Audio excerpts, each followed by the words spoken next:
Honorable, obuzibu bwabaddewo wakati wa ministry n'akakiiko k'ebyettaka bwavudde ku ki? Oli agamba aba commission nti babawe ssente naye nga tebannyonnyodde nti zigenda kusasula ono n'ono. Ate ekyo ekintu tekibeerawo mu supplementary. Supplementary bw'ogireeta olina okunnyonnyola kye zigenda okukola. So esente zino zaalagibwa zisasule. First of all, bano abantu abaali beekyaye ne bagenda mu kooti nga baagala gavumenti ebaddiza ettaka lyabwe ate kuliko abantu bayitirivu nnyo n'ab'ekirusanja n'Endeba Church. Honorable, bulijjo kikolebwa naye ssentebe w'akakiiko k'ebyettaka agamba nti akakiiko ke kalina obuvunaanyizibwa nga ssemateeka bw'alagira okukola kino kye mwadde mukoze. Tamanyi kalina kukola era ne pulezidenti waba alagira nti oba wabeerewo ssente eziweebwa kati luli twasasula kasole kyaki ettaka lyaffe ery'ensambya buwumbi 11.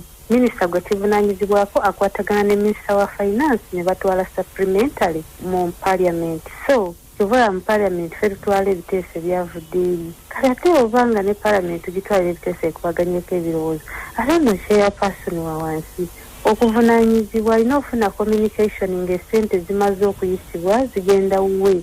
Kuliko ez'abano bwe bati kuliko ez'abano bwe bati. Ffe tulabye nti next quarter eri wala nnyo abantu b'Ensanja for example kubanga bakyali bweru. Honorable, mukyala Byenki agamba nti bino byonna yeewuunya lwaki mu bantu ababanja gavumenti abalina okuliyirirwa mwafunye omukaaga ate ku ssente ezo. Kati awo abeera afuuse chief executive. Kwegamba alinga agamba nti kati ye president ye lead of government business era ye government. Yagambye president wa bonna. Ani amugambye nti si wa bonna. So buliri we yalagira okusasula kyaki obuwumbi 11. Lwaki teyamubuuza ekyo ekibuuzo nti lwaki ogamba lusasule kyaki ng'ate abantu bonna weebali. Luli we yayagala okusasula ettaka lya Mulu eryali wano ne lireeta controversy nyingi nnyo. Lwaki teyamugamba nti oli pulezidenti wa bonna Amulu naye oba ogisasula n'abalala basasule. Saagala reasoning eyo eya wansi. The chief executive of this country ne cabinet ne government erina obuyinza okuvaayo n'ensonga nega nti eneve mu ddiiro. For example kangambe nga Lusanja ne parliament yalagira nti bano bave mu ddiiro. Ekyo kitegeeza nti tewali balala babanja land fund.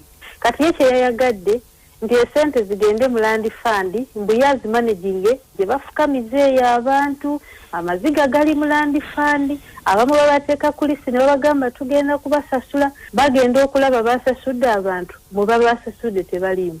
Honorable, akakiiko kange keetongodde mu mateeka kati muba temuyingiridde emirimu gyako? Kati gwe byobuuza olabika tobitegeera. Kati bwe kaba keetengeredde lwaki teka pulezidenti nga bajeti yaayo ko ng'akakiiko? Lwaki minisita w'ebyettaka ya pulezidenti nga bajeti yaako? Kati kyoyagala okungamba nti UNRA yeetengeredde olw'okuba nga twagicreating mutegeere ani alina okukola ki? Honorable, omukyala ono muteesetese mukolera kinga mwaba mutwala?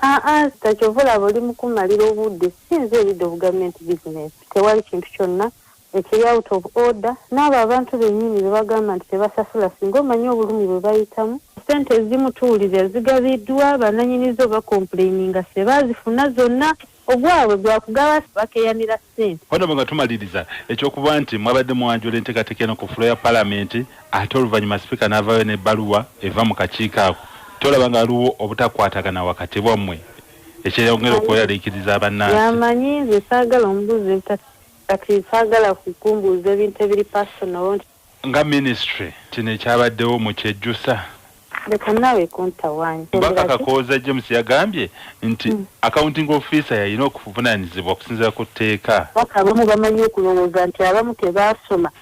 Tujja kulaba engeri eyo omukyala gye bamuleetamu order kubanga n'oli okuyimiriza palamenti okufuna ekipapula ekyo kuvawo omuntu ng'oyo ali under ministry kyaki kyetaaga